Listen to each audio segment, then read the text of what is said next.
There's nothing like cooking beef over live fire.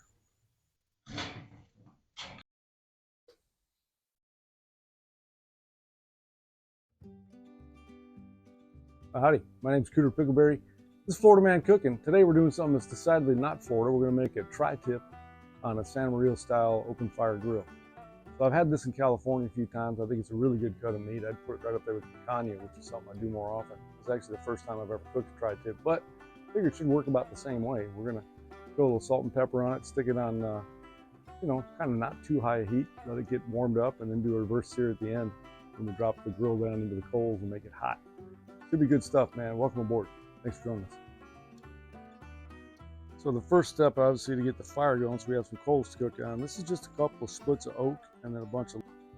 All right, so this is a tri-tip roast. It comes from the sirloin section of a cow, or a land manatee, as I like to call them. You can see the cool thing about it, or the different thing about it. It's got the grain running this way here, and then there's this seam. And if we get up here, the grain's running more this way. So it's no big deal, but as a guy who wants to cut across the grain to get the most tender piece, I'll cut this stuff this way, and I'll cut this stuff this way. So when we get done cooking, we're just going to cut that joint right there and separate it into two roasts, essentially. It's good stuff. We're just going to use salt and pepper and some butter later on as we get cooking, but right now it's just salt and pepper.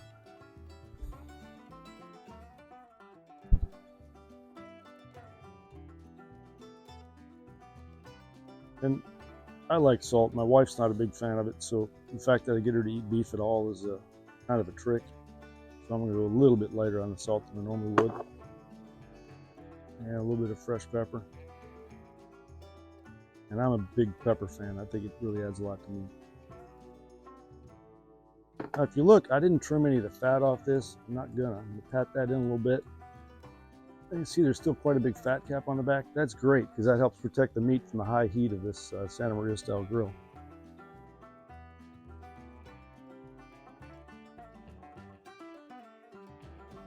We'll just salt up both sides, and we'll end up getting the rest of it by dumping it in the trailings here. So when you're cooking on a Santa Maria grill, the Santa Maria style grill, you don't cook over actual fire, you cook over the coals. So the fire is burning over there on the left side of the box. Some of the embers fall out. We just drag those over underneath the grill grate. And of course, if you don't have enough, you just give it a little shake and make some more. Those drop out, we pull them over. That gives you a pretty consistent temperature, unlike just burning wood, which you have no idea what piece is going to flare up and shoot big flames up. These don't really get much flare up at all unless you're dripping fat right into them, which in this recipe, of course, we are. We lower the grill grate down. The reason we do that, it keeps the meat from sticking. So if you have problems with your grill with meat sticking to it, you're not starting with a hot grate. So you drop it right on top of the coal bed, and that whole thing will get nice and warm.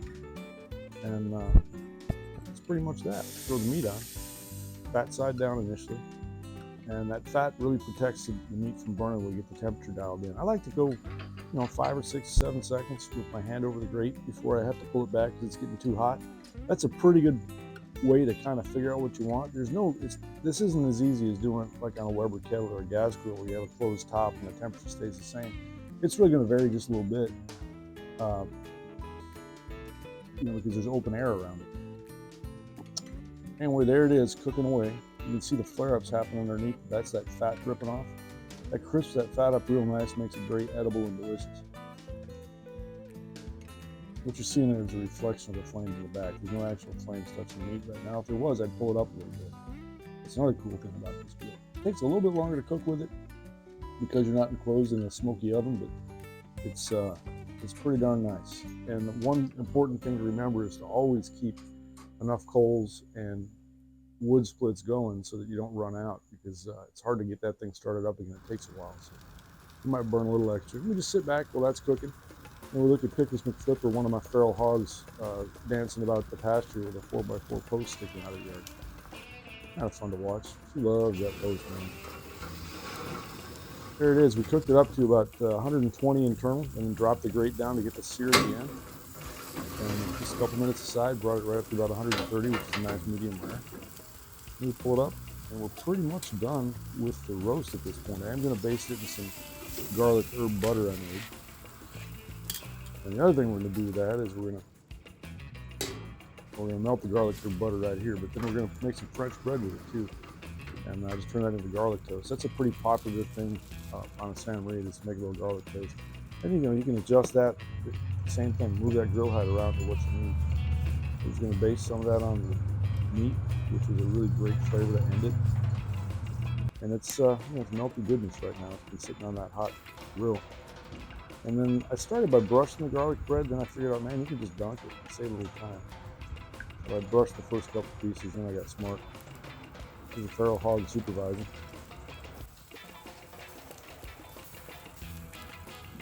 And this is literally maybe a minute aside to get that nice and toasty. Still soft in the middle, absolutely delicious.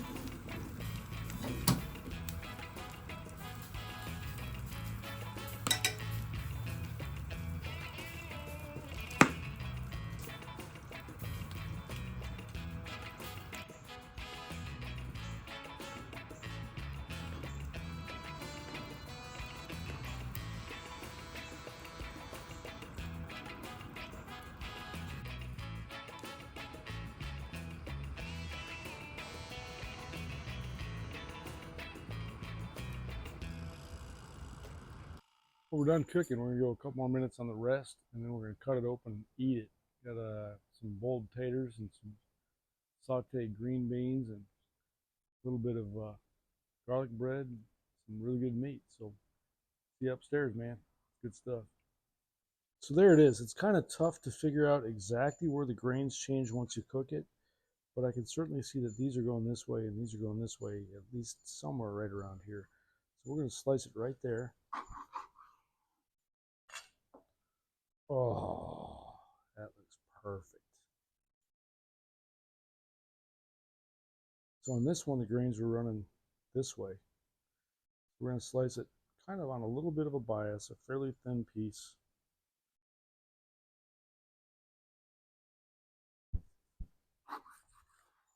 Right there.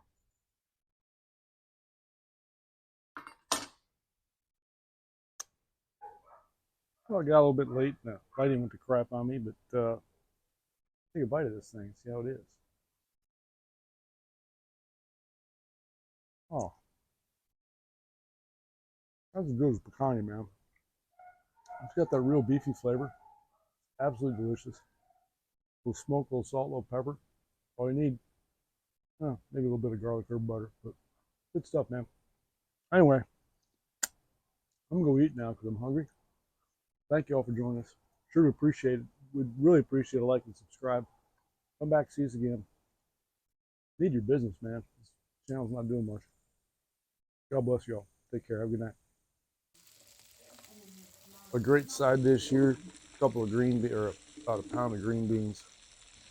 A couple tablespoons of butter and a couple of shakes of Everglades-seasoned. And man, you got some delicious green beans. Even Mrs. Pickleberry liked it. Thanks, y'all.